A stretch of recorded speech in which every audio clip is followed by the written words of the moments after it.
Welcome to DIA Today, Democracy in America Today. I'm Matt Parks alongside Dave Corbin. Glad to have you with us as we explore the ideas behind today's headlines.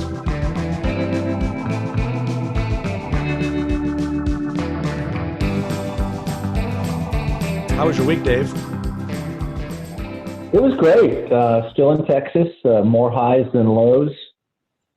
Had our first date night in 3 months. Nice. No one fought me. Yeah, that was great. No one fought me at the bar over the size of my truck. GMC Sierra 1500. Very it's not good. Huge. It's not jacked up, but it'll do. It's funny.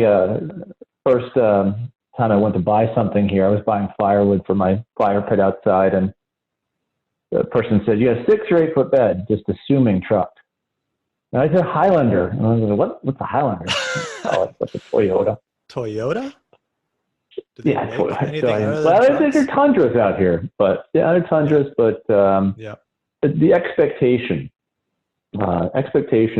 is truck first and gun second. So you're allowed to have a second non-truck car probably, but you got to start with the truck. You have to. It's a must. So I had my truck. We went on the date. We had a great time. We're still married, and my truck was fine. So the week started out well. Another great thing. I don't know for those of you out there who like music. Jason Isbell and Amanda Shires put on a free concert online at fans.com or something like that. It's out of Nashville. So look up May 22nd. It's a great show, especially minutes 36-ish through 45. So if you like that type of Americana music, that's a must. But which the grass is growing. We do. It's part of our show. The grass is growing outside. The erosion hasn't defeated me yet. New Braunfels Landscaping Company is happy with the thousands of dollars I'm pouring into decomposed granite, and I'm managing to hold my weight here, even though the brisket here in Texas is great. And last but not least, I must mention this. I finally found a beer in Texas, an IPA, because I'm an IPA drinker, that I like. Shiner's Wicked Juicy IPA. That's not an infomercial from Shiner, but I have to tell you, it'd been a long, hard trek trying to find a beer in Texas that I enjoyed. I won't say the one thing, but it's one of the things that California has over Texas. So that was my week, Matt. How was yours? How's New York? Yeah, well, that sounds like quite a week. No, we've had a good week here too. Speaking of lawns, our lawn is very green, but there's very little grass. So we've got some serious stuff growing back there. The crabgrass is coming in hard again this year. We've got some other things. So we're kind of dealing with that. I'm trying to figure out just how much do I care. If you cut it down to the same height, it all kind of looks the same. So that may have to be good enough for this year at least. But today was the last day of the kids' school. So big benchmark for us to have reached that.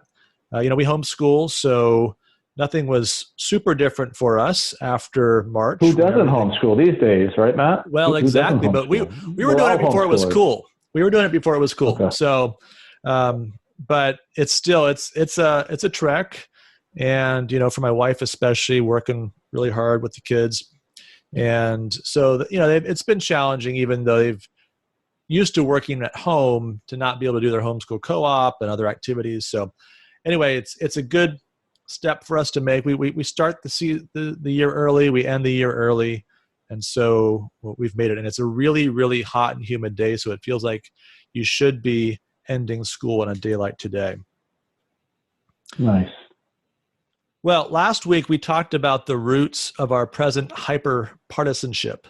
And if you haven't listened yet, you can find the episode wherever fine podcasts are given away for free. We are on Apple, we are on Google, we are on Spotify, we're on Stitcher. So please subscribe, leave us a review. We're happy to get constructive criticism, but we love unconditional praise. So 5 stars, why not?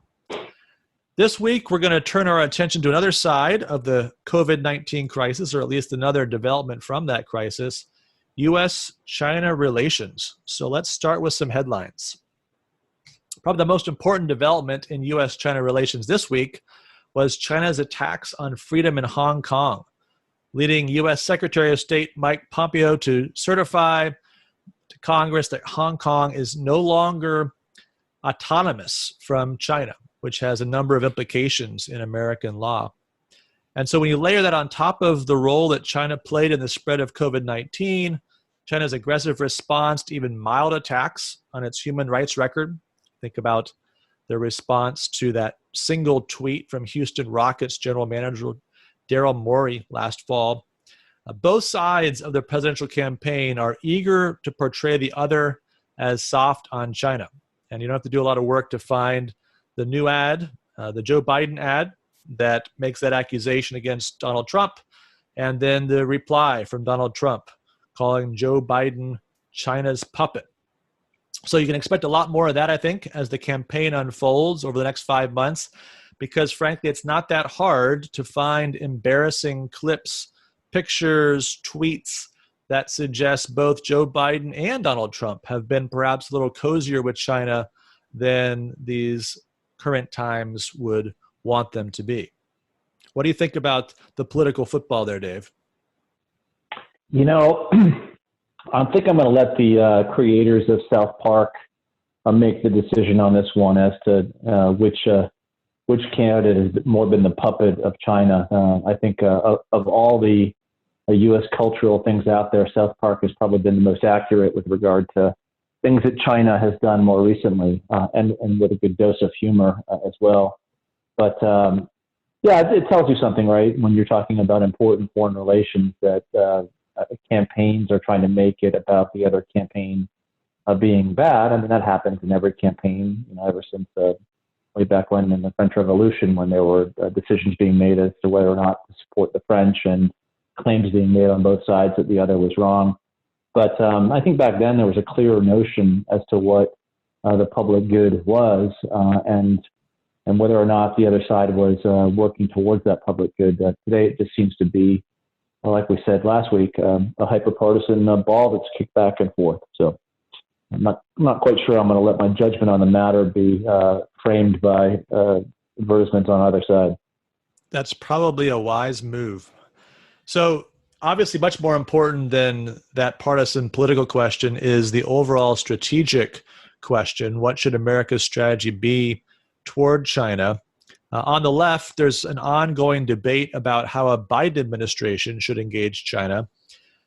Thomas Wright of the Brookings Institute argued in The Atlantic this last week that Joe Biden should follow the EU by taking a harder line against Chinese human rights violations and economic strong-arm tactics after China viewed their efforts at soft diplomacy as a sign of weakness. So the EU is cracking down, relatively speaking, and Thomas Wright suggests that Joe Biden might want to follow their lead.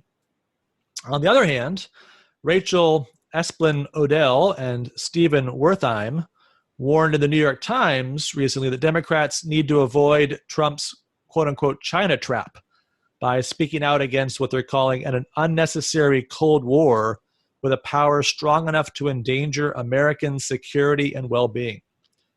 Where do you think the Biden administration, or the Biden campaign at least, will land on all this?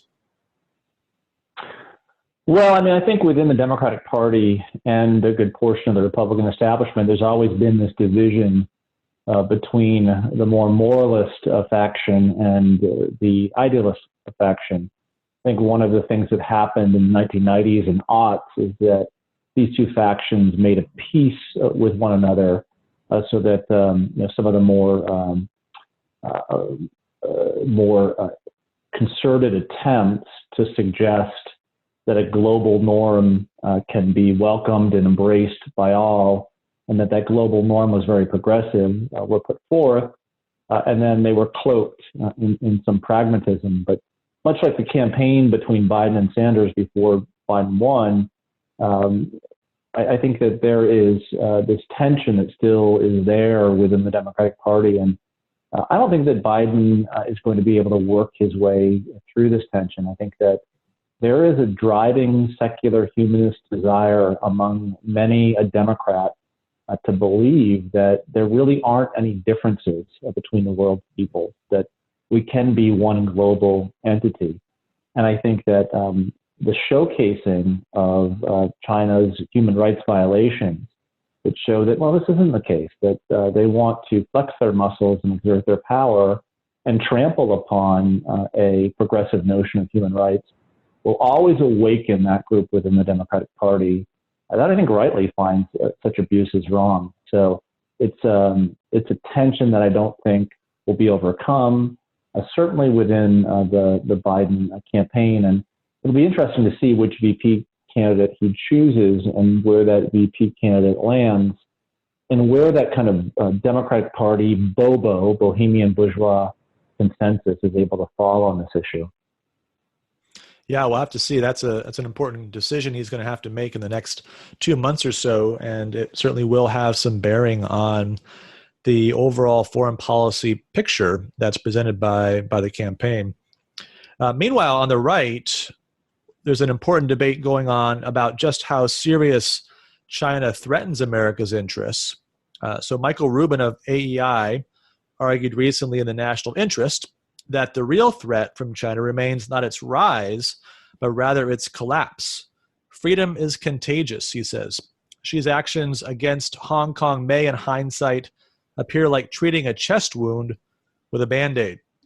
In other words, that China may have made a strategic error in its crackdown on Hong Kong, and rather than transforming Hong Kong into something more like mainland China, Hong Kong may ultimately transform China into something more like it.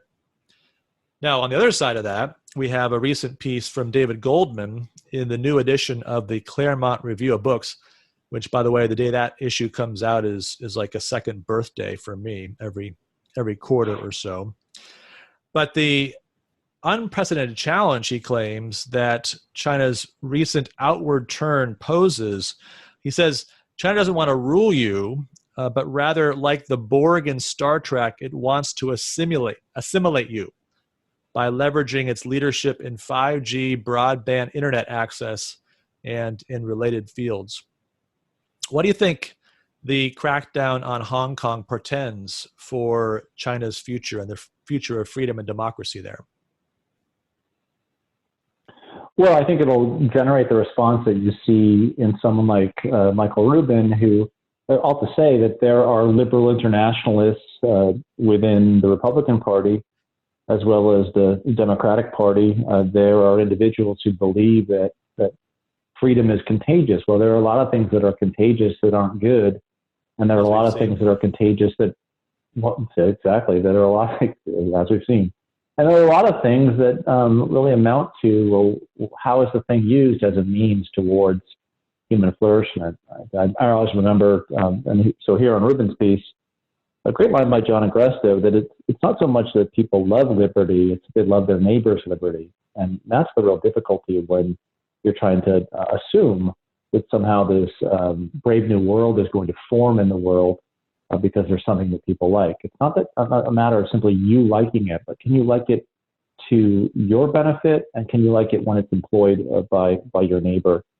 I thought the Goldman piece was incredible. I mean, I've met him. He's a brilliant guy. He is someone who's made a lot of money, which isn't a qualifier for something that's good, but he's someone who turned his attention as a serious individual to the realities of the world and trying to pick up a sense as to why do people do what they do, and how are people different from one another, and how are they similar to one another, and what does that mean for grand strategy in international relations. So I would say read the Goldman piece. He does an excellent job of explaining China's rise, explaining the United States' response to that rise, and really kind of not simply just saying that that we'll get peace through strength, but we'll get peace through strength that is prudent and employed in a prudent manner. So I think of all the thinkers you've referenced here on this front, that Goldman piece in Claremont is titled "The Chinese Challenge" is really a must read for this week. And by the way, we're going to have all the links for all the pieces that we mentioned in the show notes. So if you go into the podcast show notes, you'll be able to grab those. You can obviously grab them just from what we've given you in the references here, but it makes it a little bit easier for you if you track them down there. The last piece I want to mention before we turn to your required reading is a report put out by the State Department in just the last 10 days or so entitled U.S. Strategic Approach to the People's Republic of China. And it's now been just about 41 years since the United States established diplomatic relations with the Chinese Communist regime, 1979, hoping at the time, and really ever since, that political and economic liberalization would follow. But the report argues, near the beginning, it has become evident that this approach underestimated the will of the Chinese Communist Party to constrain the scope of economic and political reform in China. Over the past 2 decades, reforms have slowed, stalled, or reversed. And it goes on from there to argue for the need for a new realism with respect to China's overall goals and role in the world, and appreciation of the competitive rivalry that we really have with China, whether we're ready to recognize that, acknowledge that, or not. So with that backdrop, let's now turn to your required reading, Professor Corbin, and see what historical perspective you can give us on these great power discussions. Yeah, well, first thing I would say, Matt, is that this dichotomy between moralism and realism is a wrong dichotomy, or idealism and realism is a wrong dichotomy. We ought to always try to be realistic in the way that we approach others and approach our understanding of the world, and always try to do what's right. So the greater we are, the better we should be. And those two things should go hand in hand, and they aren't necessarily diametrically opposed. I think before I get into my required reading, one thing that's important to remember is that the year 1979 is an important year, right? You're in the middle of the Carter administration that failed, and it followed another failed administration, the Nixon administration. And the problem, I would say, with both the Nixon and the Carter administrations is that they were pendulums that had swung too far in the direction of realism on the one hand without morals, or moralism without a realistic view of the world. I could have assigned Thucydides, but we assigned him last week. I think I want to add, for variety's sake, a different required reading for today. Someone who I think understands both the world through a realistic perception and a perception in which the world has a moral basis, and that's George Washington. Washington writes in his farewell address of September 19th, 1796, that America should observe good faith and justice toward all nations and cultivate peace and harmony with all. He doesn't suggest this because he believes that somehow the world has been redeemed or is being redeemed by democracy and liberalism. He does this because he believes that acting within that spirit will help you become a great nation. That it's possible to be virtuous and successful at the same time. As he says, it's a sentiment which ennobles human nature. And he asks the question whether it's rendered impossible by our vices. And he seems to think that while our vices hold back our virtues, we ought not to make the perfect the enemy of the good. So how we do this structurally, and Washington goes on to say that in the execution of such a plan, the most important thing is that we don't have permanent inveterate antipathies against particular nations or passionate attachments for others. That we get a clear sense of what our peace requires of us, what power we have at our disposal to achieve our peace, and how we can best employ that power. That means keeping away foreign influence, keeping away ideology, keeping away any source that might undercut our ability to have a clear sense as to the peace that we want to enjoy and our desire to come together to enjoy that peace. And he says, as is famously in this address, that our detached and distant situation invites and enables us to pursue a different course. I think a lot of people think, oh, in the 21st century, everything, all the axioms that Washington's laid out are no longer true because the world's interconnected and there's no way, because we're not distant anymore, that we can act this way. Well, what do you think, Matt? Do you think there's something in what Washington has suggested that's impossible in the 21st century? No, and I think that's one of the things, whenever I teach this text, that's always the question. I think students are very persuaded by the idea of a respected neutrality, which is really the vision that Washington's laying out. But they wonder, well, how do you translate that into 21st century realities? The world is more interconnected. It's smaller in a certain sense than it was in 1796. And yet the fundamental principles, right, the moral principles, the observations on human nature, the overall desire to understand one's own national interest in light of the preservation of the good American Republic that all foreign policy ought to be directed toward. All that is as true in 2020 as it was in 1776. Yeah, so I go back, and you had mentioned this in bringing up this required reading, the statement that was made by the Trump administration, the U.S. national security strategy relative to China. And when you read that document, it's filled with this New York Times foreign policy gobbledygook that talks about global stakeholders and international systems and transforming the international order. All of this kind of dictionary architecture that's been invented by 20th century minds that the founders in the 18th century would have looked at and said, where is this coming from? It has no relation to reality. There's no relation to kind of the basic dictums that define the human experience. But it kind of goes to show you that in the 20th century, the more powerful we became, the more we changed our understanding as to what we thought we could do in the world. And I think it's that it's the freshness of Washington's / Hamilton's assessment of the world, of regimes, of what regimes amount to, and what regimes ought to be doing for their people. That is so striking to me. You and I both have had the great fortune of studying under Angelo Codevilla, who many of this audience will know. You probably read him if you were one of our students. And he's been very, very critical of the 20th century transformation of American foreign policy because of the influence of these various ideologies that grab a hold of the American foreign policy elite, whether it's the liberal internationalism of Woodrow Wilson, the realism of Henry Kissinger, and the neoconservatism of those who led American foreign policy at the beginning of the 21st century.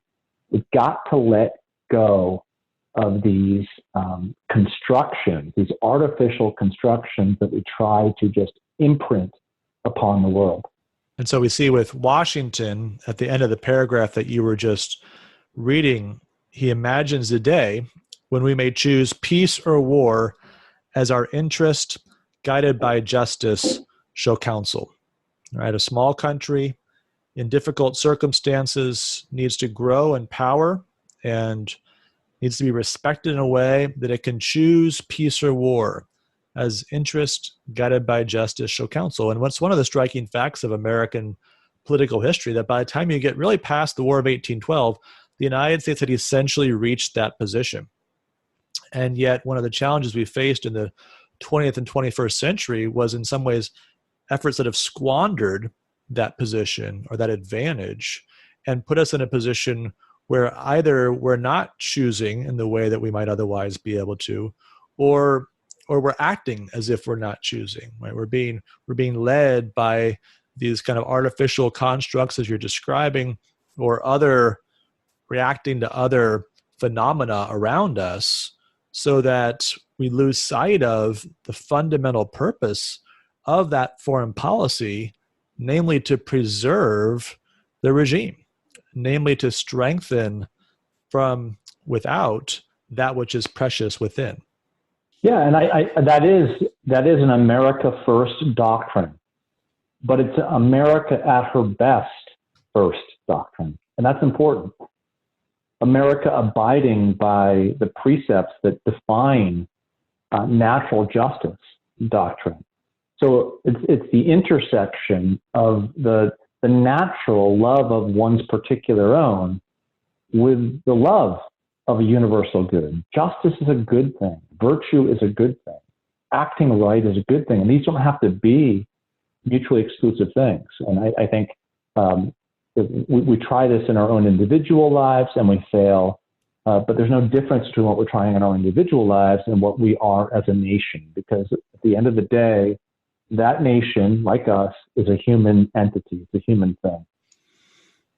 And so near the end of the section on foreign policy in the farewell address, Washington writes, harmony, liberal intercourse with all nations are recommended by policy, humanity, and interest. Again, that overlap between policy, humanity, and interest. But even our commercial policy should hold an equal and impartial hand, neither seeking nor granting exclusive favors or preferences. I'm reminded of Romans 12:18, where Paul instructs the Romans individually, I think it's fair to say, rather than collectively as a political unit. But nevertheless, I think the principle is one that goes beyond the individual application. If possible, so far as depends on you, live peaceably with all. And that spirit seems to be beneath all of the instruction that Washington's giving in this address.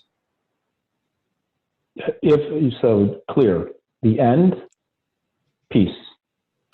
And then the conditions of that end, the circumstances of that end, if possible. And we know in life that that's often not possible. So what we try to do is we still have that peace in mind, dealing with the things that get in the way of our peace.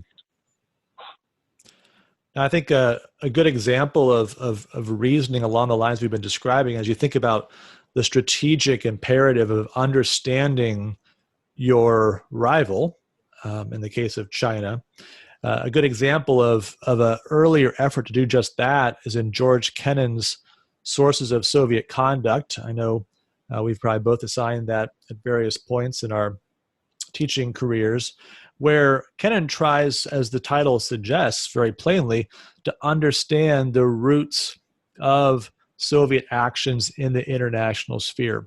And so in contrast to what you were describing earlier, where we sort of impose an artificial construct on the world and assume that everybody has to be just like us and like the things that we like, Kennan makes every effort to understand the Soviets on their own terms so that then he can frame a policy that will actually respond to the Soviets as they are rather than the Soviets as we would like them to be.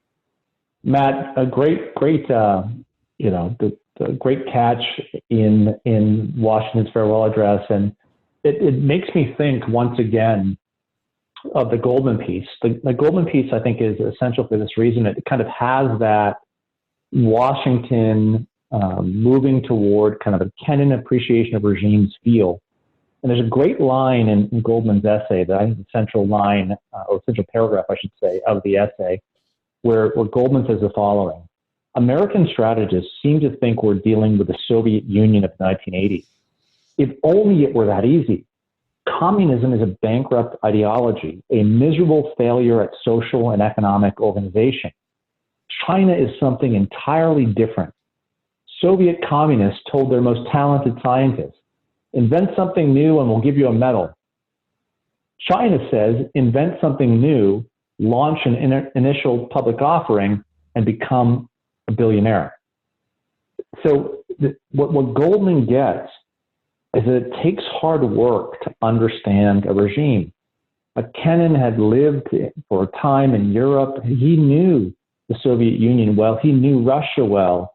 And he tried to understand the development of the Soviet regime as part of the overall Russian experience. And I think that when we approach China, we ought not to do with bullet points in mind, but we ought to try to, and it's a hard thing, and not everyone has the time to do this, but we ought to try to get a sense as to how the Chinese regime has developed into its current place. I think only with that sense of the other in mind can we relate to the other. Yeah, that's great. Well, more to say on that, no doubt, in the weeks to come. But we like to close the show on a bit of a lighter note. So we've got two last segments here that allow us to go in a little bit of a different direction. And so first, we're going to open the grade book. And so last week, we looked at presidential campaign slogans and talked about their merits and demerits. This week, we're looking at new quarantine hobbies. Lots of people looking for ways to pass the time in quarantine over the last few months. What kinds of stuff have you guys been doing with your kids, Dave? We tell them to go outside. Just get outside. Get away from the TV. Get away from your handhelds.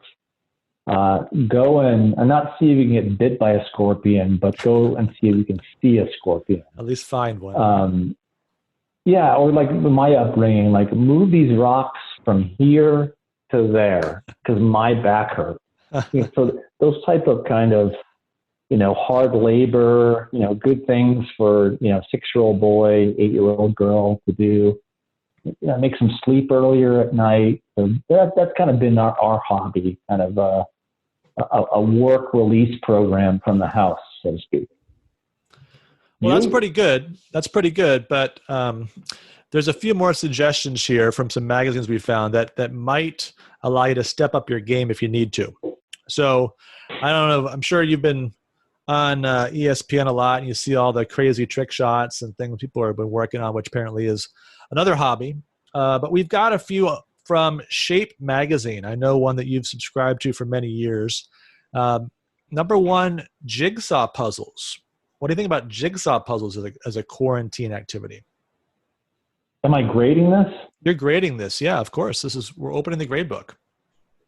Is there a grade that I can give lower than an F, like a G, like kind of garbage? Because that's all that jigsaw puzzles did for this family. It just created garbage all around the house.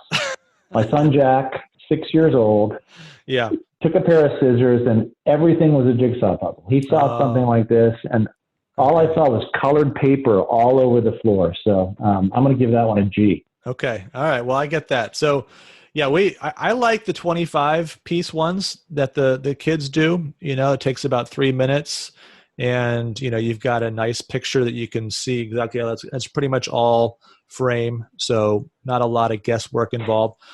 I'm okay with up to about 300 or so pieces. We did one of those kind of early on as one of our quarantine activities. But then we thought, hey, let's get out the 1,000-piece puzzle we've never done. And so we got the frame done on that thing. And now it's just collecting dust underneath the couch because there's no way we're getting back to that. There's no way we're doing a 1,000-piece puzzle. So for me, it's probably a B- when you're talking about the small puzzles, but it's definitely a D- when you're talking about the big ones. All right, so that's our first entry. Second entry, this one you're going to have to interpret a little bit creatively. Dancing around. They suggest dancing around. A lot of dancing around at the Corbin household?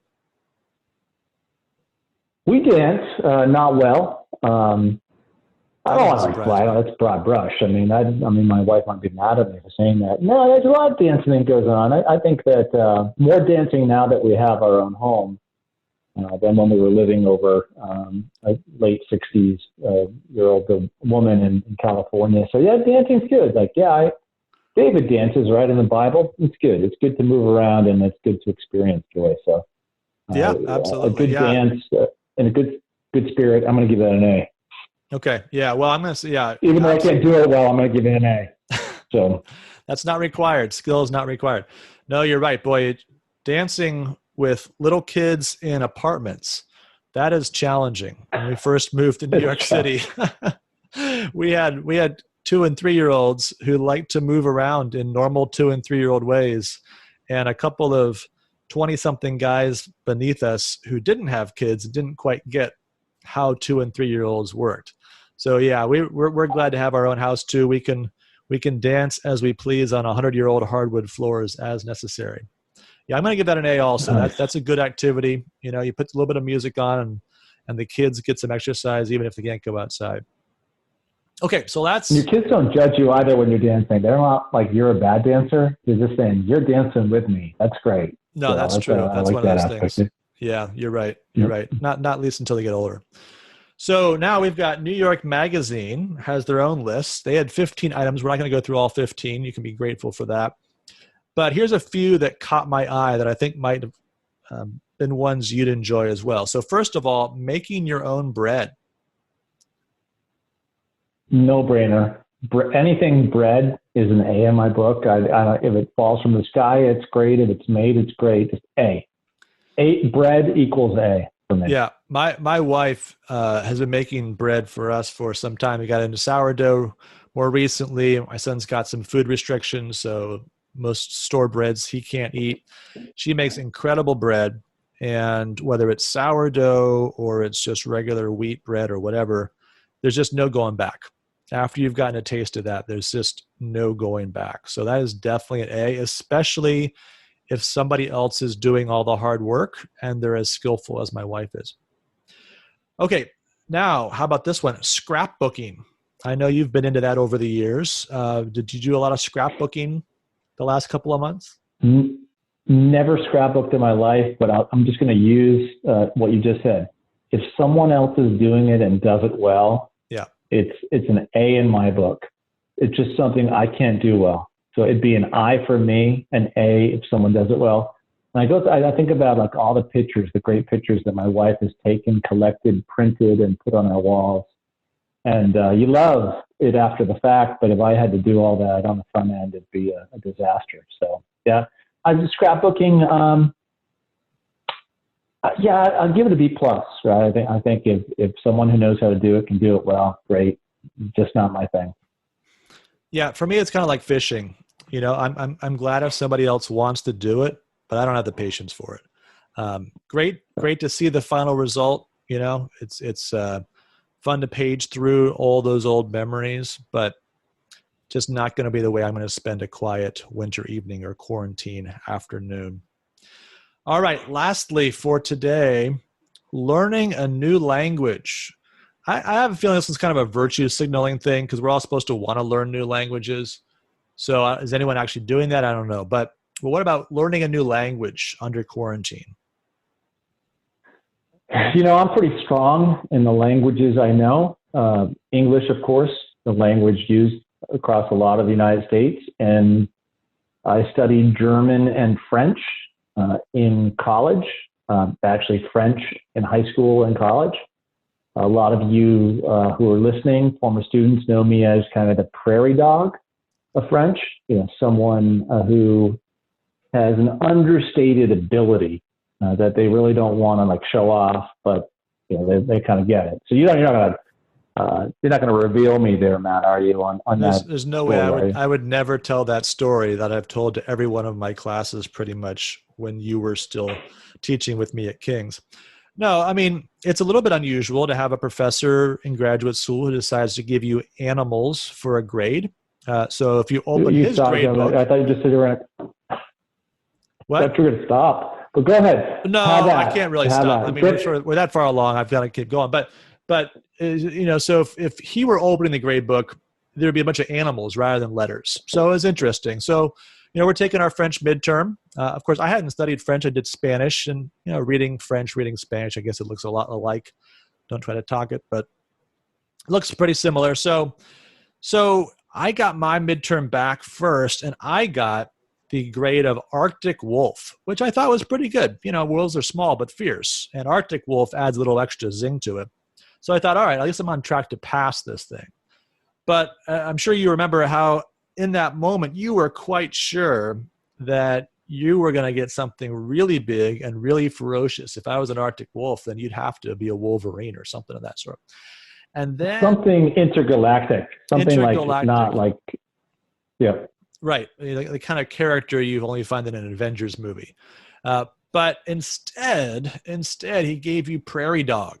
And not only did he give you Prairie Dog, but I distinctly remember the 5 minutes that you then spent telling me about just how fierce and ferocious Prairie Dogs were and how plainly you'd scored better than me on that exam. Have you ever met a prairie dog? do you want your regular dog out there when a prairie dog is roaming your lawn? I would Well, say no. I think prairie dogs are some of the fiercest creatures to take on ant populations in the world. So I think you're wrong there. if I've got my Arctic wolf with me, I'll take my chances with your prairie dog. That's all I'm going to say. All right, so You got it out there. That's good. it's good. It's out there, and it's out there forever, right? That's the beauty of the internet. It's never going back. So, all right. So Touche. That's all I have to say. Touche. That's the only story I can tell where I get the big win over you. So I mean that's why I tell it all the time, right? Because you can beat me in basketball and home run derby, but you can't beat me in French. I'll take that to the grave. All right. So what grade was that after all? Did you ever give a grade to learning a new language? I think it's just lower on the importance scale. I'm going to give it a D. Okay. I mean, that's good, I guess. It's one of those DNA things that if you have it in your family, I know it's not a DNA thing, of course. My dad did Russian and Chinese, and my grandmother did French. I think it's just it's a matter of will, which I didn't have at the time. So probably let me change that, an A. But it's just not something I'm good at. So. Not your thing. All right. Yeah, I'm going to give it a gentleman's C. I'm no language expert myself, and I can't really imagine spending my quarantine time doing that. But hey, if you did that, good for you. Then you're a better person than I am. All right. Our last segment here is what we call the Tocqueville's crystal ball. Here's how it works.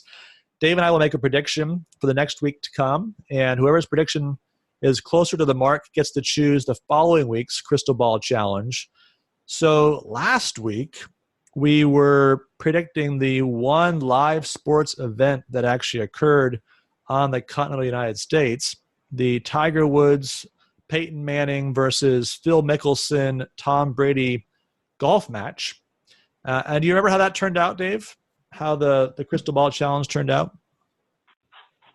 You won. Congratulations. I think we both predicted that Tiger and Peyton would take it, which they did. I was surprised by how close it was. I wasn't surprised by how fun it was just to kind of watch them out there. It was like Sunday at 4:30 p.m. and I came in, and it was just kind of it's a neat thing to see competition, especially in a time of contagion. So it was a real human thing. It was good, but. Yes, I predicted a bigger Tiger Peyton victory than was had, probably produced by that birdie hit that Tom had on one of those holes where like six straight holes he had done terribly, but then came up with that. That was a great moment in that whole day. Yeah, Charles Barkley is probably to blame. He pushed Tom Brady too far. You don't push Tom Brady too far. And so when it came right down to it, he makes this incredible hole-out birdie, 150 yards with a wedge. And that did seem to give some life to the Brady-Mickelson team. So they lost 3 holes to 2 holes. That's how we were doing it. I predicted 4-2. You said 5-3. Really, we both did pretty well, to be honest. But I'm glad Can I just say this as a Patriots fan, though? Can I just say this? That hole was a perfect example as to why the New England Patriots have won 6 Super Bowl championships, and the Indianapolis Colts, Dr. David Talcott, have won 1. Good. Well, that is fair enough. And of course, Manning got his second with the Broncos, but 6-2 is the final count, at least between those two competitors on Super Bowl. Oh, I shouldn't say the final count, I guess. Brady's got another shot maybe this year. We'll see. All right, so that was last week. This week, it looks like the dam is starting to break on professional sports. So we're starting to hear rumblings of sports coming back. PGA Tour is returning with regular tournaments on June 11th. Soccer is coming back to England. Italy and Spain already started up. In Germany, only one of the major leagues not coming back. Believe it or not, France. France has decided to fold up the shop, but the rest of the major European leagues are all coming back. Lots of. Hey, Matt, there's some Vichy everywhere. There's some VC everywhere. I'm just going to leave it at that. Yeah. I mean, you can't say you're surprised that it was the French league of the five that decided not to come back. I mean, just, it's not a shock maybe to the rest of us. Okay, so there's a lot of rumblings that Major League Baseball, NBA, NHL are all sort of plotting their comebacks, but no definite restart dates just yet. So here's this week's crystal ball challenge.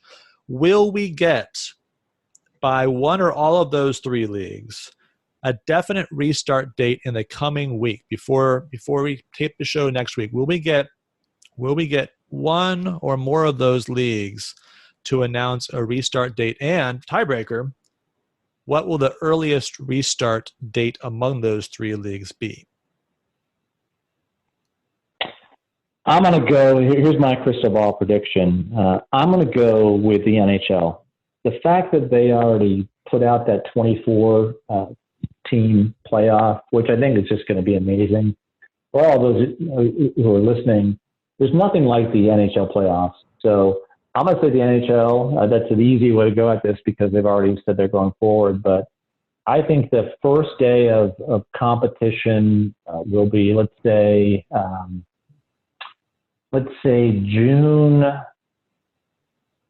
19th. I think that's a Friday. So the NHL playoffs will begin June 19th. And I think shortly after they make that announcement, you'll see a start to the NBA and hopefully a start for the Major League Baseball. And I think that how wonderful would it be for Major League Baseball to start on July 4th? That would be, if we could get a real game played that day safely, that'd be wonderful. So those are my predictions. I'm the optimist here with these three leagues. I hope it happens. All right. So I think the NBA is the most likely to announce an actual start date next week. Major League Baseball, I love the game. I've loved it my whole life. But when they get into one of these tussles between the players and the owners, they sometimes don't know how to get their way out until it's the last minute, the last possible chance. So I actually think they will start on July 4th. I think they've got good reasons to want to do that. But my guess is they're going to push this thing as long as they possibly can, and they won't come to any agreement until the last possible day that would allow them to actually start July 4th. And that's probably a week or two away yet. So I don't think we're going to get anything from them. NBA seems like they've kept things pretty closely to the vest. They seem like they're narrowing down. There's been some trial balloons, 24 teams, 20 teams going to Orlando, Disney World down there, whatever they're going to set up. So I just, as a league that seems like they know how to act when they want to act, I think it's going to be the NBA that makes an announcement next week. And I'm going to say they're going to start in July. I think they're going to need June to get going. So I'm going to say it'll be July 15th for the first NBA playoff game, round robin, whatever format they settle on. I think it's going to be July 15th. And the NBA and the NBA only will announce this between this time this week and 1 week from today. All right, we'll see. We'll see. I hope so. That'd be great. Well, I'd like to see them all get back on the board. Yeah, that'd be great. So yeah, I think I hope you're right. We're all ready. Well, all right, that's it for this week's podcast. Thanks for joining us. Don't forget to subscribe. Put up a review at Apple Podcasts, Google Play, Spotify, Stitcher. Glad to have you along. Really encouraged by the early response, and so we look forward to building this over the weeks to come. Next week, our plan is to tackle the very difficult question of race in America in light of the recent killings of George Floyd and Ahmaud Arbery and the long history behind them. So we look forward to being with you back again next week.